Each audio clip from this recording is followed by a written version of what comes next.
Shalom Sobat Avila yang terkasih di dalam Tuhan. Salam damai dalam kasih Kristus. Jumpa lagi di dalam 15 menit bersama Avila. Tema kita hari ini adalah bagaimana kehidupan doa kita. Di tengah maraknya virus COVID-19 Corona, kita diwajibkan menjaga imun tubuh kita dengan olahraga teratur, tidur dengan teratur, makan dengan teratur, mencuci tangan, berjemur, dan harus tinggal di rumah. Tetapi ada yang lebih penting dari semuanya itu adalah kita harus menjaga iman kita untuk terus mengandalkan Tuhan di dalam doa-doa kita. Virus ini kita terima dengan iman Tuhan. Ada iman, ada imun. Harus seimbang. Mari saudaraku, sebelum kita mulai renungan, kita satu di dalam doa. Dalam nama Bapa dan Putra dan Roh Kudus, amin. Allah pencipta segala sesuatu, sumber terang dan kebijaksanaan yang sejati, asal mula segala makhluk. Curahkanlah seberkas cahayamu untuk menembus kegelapan akal budiku. Ambillah dariku kegelapan ganda yang menyelimutiku sejak lahir. Suatu ketidakmengertian karena dosa dan ketidaktahuan. Berilah kepadaku pengertian yang tajam dan ingatan yang kuat dan kemampuan untuk memahami segala sesuatu dengan benar dan mendasar. Karuniakanlah kepadaku talenta untuk menjelaskan dengan tepat dan kemampuan untuk mengutarakannya dengan seksama, luas dan menarik. Tunjukkanlah bagaimana aku memulainya. Arahkanlah perkembangannya dan bantulah sampai kepada penyelesaiannya. Kumohon ini demi Yesus Kristus Tuhan dan pengantara kami. Amin. Dalam nama Bapa, Putra dan Roh Kudus, amin. Saudaraku, doa adalah ungkapan iman, harapan, dan kasih kepada Allah. Iman adalah suatu kepercayaan akan Tuhan, Tuhan yang luar biasa hebat, Tuhan yang berkuasa, Tuhan yang dahsyat. Sebagaimana yang terjadi dengan iman Abraham, ia sungguh-sungguh percaya dengan imannya ketika dipanggil untuk meninggalkan daerahnya dan diberi janji keturunan, padahal usianya sudah lanjut. Dan dengan yakin punya harapan yang kuat mengalir dari iman, akan ada kasih Allah. Doa adalah menyembah, menyapa Allah dalam Roh Kudus. Bagaimana kita begitu dekat dan hormat kepada Bapa kita sendiri, dan Tuhan memang layak untuk kita sembah, kita tinggikan, kita puji dengan rasa syukur kita atas kebaikan-kebaikan yang boleh kita alami di dalam hidup kita. Doa dalam Roh Kudus, karena banyak doa yang tidak dapat kita ucapkan, kata-kata kita terbatas, tetapi Roh Kudus membantu dengan keluhan-keluhan yang tidak terucapkan. Doa adalah cara berkomunikasi dengan Allah. Komunikasi dua arah. Saya dengan Tuhan, dan kita berdoa, kita sungguh-sungguh menyadari kita sedang berbicara kepada Tuhan Yesus. Doa adalah bersatu dengan Tuhan dengan budi dan hati. Bersatu artinya menjadi satu. Apa yang Bapa rasakan, kita rasakan. Apa yang Bapa alami, kita juga mengalami. Dimanapun kita berada, Bapa pun di situ berada. Dan kita tidak terpisahkan menjadi satu. Melekat seperti di dalam Mazmur 91 ayat 14. Sungguh hatinya melekat kepadaku. Doa adalah dialog dua orang yang intim, berbicara di dalam kasih persahabatan yang akrab. Contohnya, kalau kita mempunyai teman yang baik, sahabat yang baik, yang akrab, dekat, dan kita punya relasi satu dengan yang lain, pasti kita peka. Dan kita selalu menolong jika teman kita membutuhkan pertolongan kita langsung membantunya. Seperti hoping gitulah. Demikian juga kita, hubungan kita dengan Tuhan. Kalau mau jadi hopingnya Tuhan, kita harus terus membangun relasi dengannya. Ada beberapa macam doa. Doa pribadi. Doa pribadi adalah doa yang muncul dari hati secara pribadi manusia karena punya relasi dan hubungan dekat dengan Tuhan yang terus merasakan kehadiran Tuhan. Doa bersama dibagi dua. Doa formal, yaitu doa di PD, doa di lingkungan, doa di legio, di KKU, doa-doa di wilayah.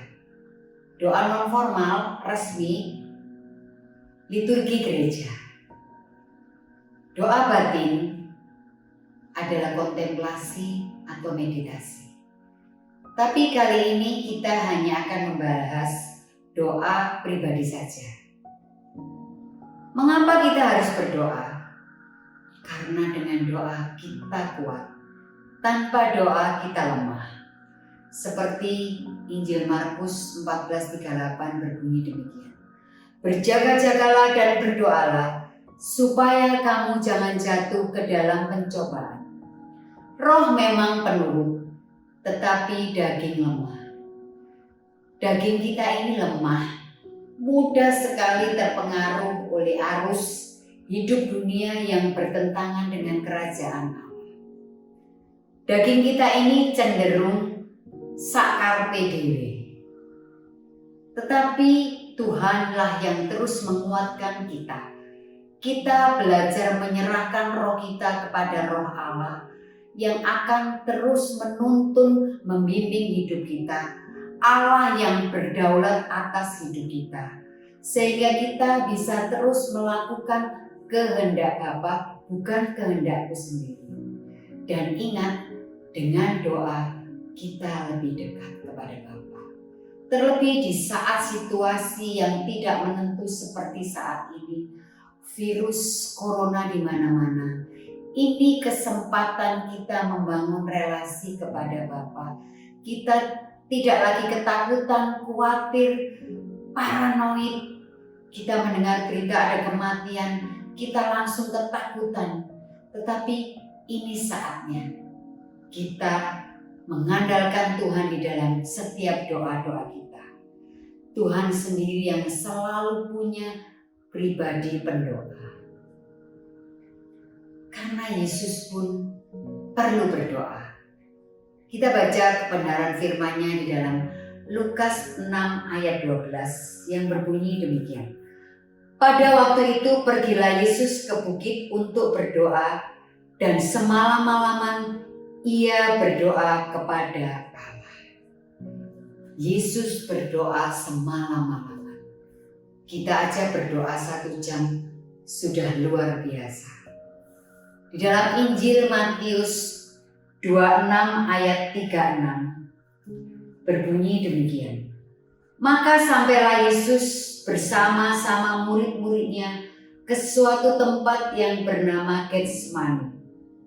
Lalu ia berkata kepada murid-muridnya, duduklah di sini sementara aku pergi ke sana untuk berdoa. Yesus pun berdoa. Sebelum memulai karyanya, Yesus selalu berdoa. Waktu melakukan suatu keputusan yang harus dia buat, ia pun berdoa. Waktu di dalam pergumulan yang berat, saat Yesus mau disalib, Yesus pun berdoa. Yesus aja berdoa. Bagaimana dengan Anda dan saya? Maka kita pun butuh berdoa untuk membuat kita kuat, tidak lagi mengandalkan kekuatan diri kita sendiri. Kita perlu mengandalkan Tuhan di dalam memutuskan segala sesuatu, apakah itu kehendak Bapa atau kehendak kita sendiri, dan kita mencarinya di dalam kekuatan dari Allah Bapa sendiri. Ada tokoh iman di dalam Katolik, Mother Teresa, yang begitu luar biasa pelayanannya untuk orang-orang yang sakit. Dia mengobatinya dengan luka-luka yang begitu luar biasa. Mereka pun kuat karena senantiasa berdoa. Tokoh yang lain, Paus Yohanes Paulus II. Bagaimana ketika ia ditembak oleh musuhnya, peluru itu tidak mengenai tubuhnya. Dan dia boleh mengampuni orang yang menembaknya. Itu pun karena kekuatan doa. Bagaimana cara berdoa pribadi? Ini tiap-tiap pribadi tidak sama, punya cara sendiri-sendiri. Mengapa? Karena tiap orang punya latar belakang sendiri-sendiri. Misalkan kebiasaan dari orang tuanya kalau berdoa hanya hening, meditasi saja. Sedangkan pribadi yang lain biasa dengan pujian penyembahan.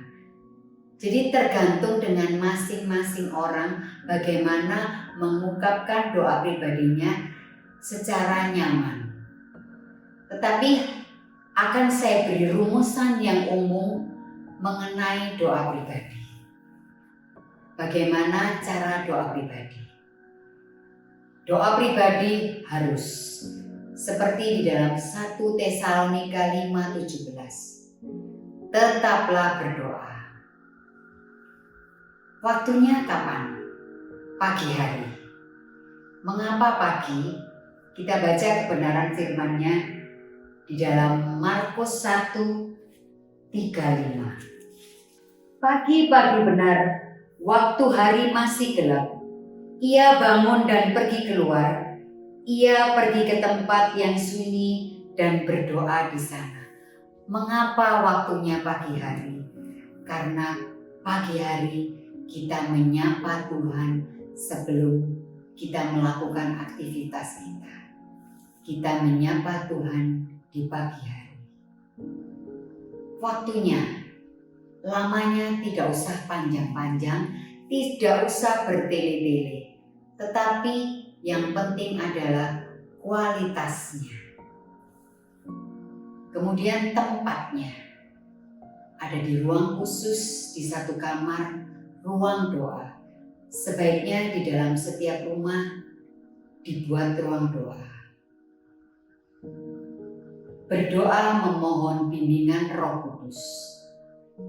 Roh Kudus akan membantu kita cara kita berdoa.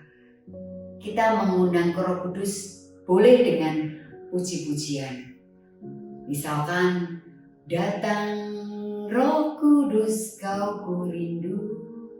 Atau dengan lagu apa saja yang kita membuat kita untuk Roh Kudus terus membimbing kita.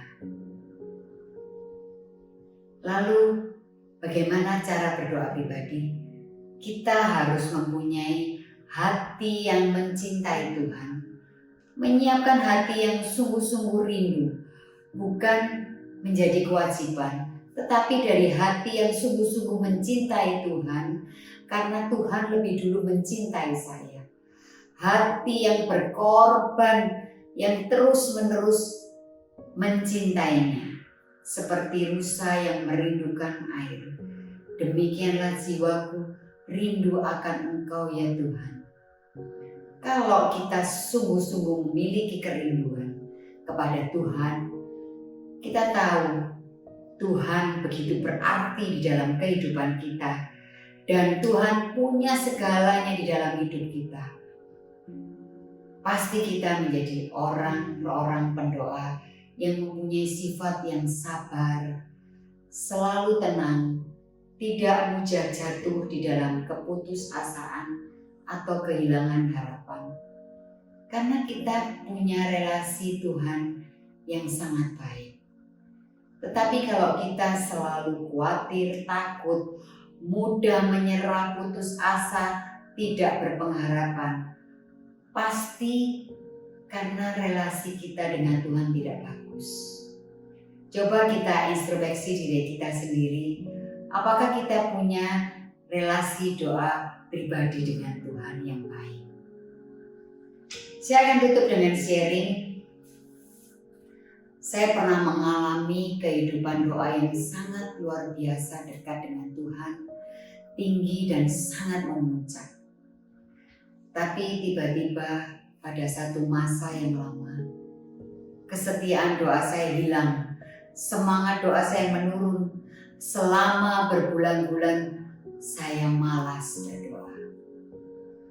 Kemudian saya berjuang terus memperoleh kedekatan relasi hubungan dengan Tuhan.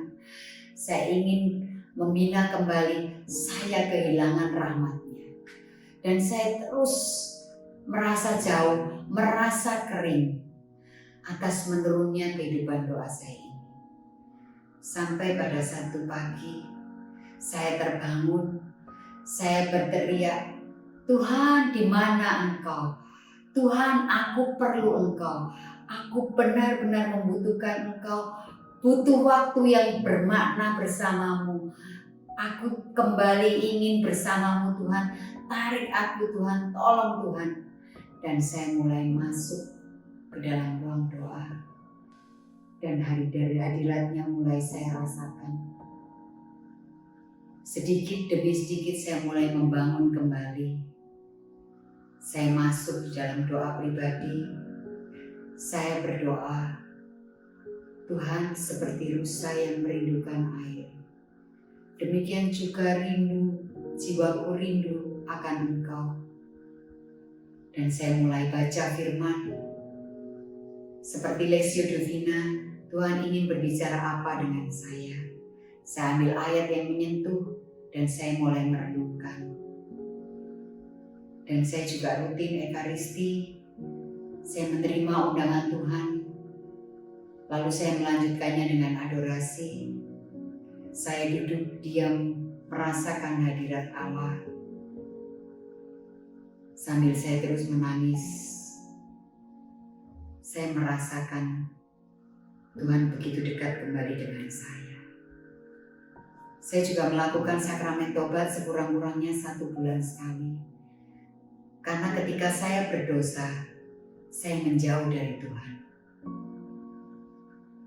Saya mulai pantang dan berpuasa untuk membangun spiritualitas saya agar saya juga lebih sabar. Nah, inilah sharing kehidupan doa saya. Mari Sobat Afila, kita semua mohon kepada Tuhan, Roh Pendoa turun atas kita semua. Agar kita menjadi pribadi-pribadi pendoa yang setia. Tuhan Yesus memberkati.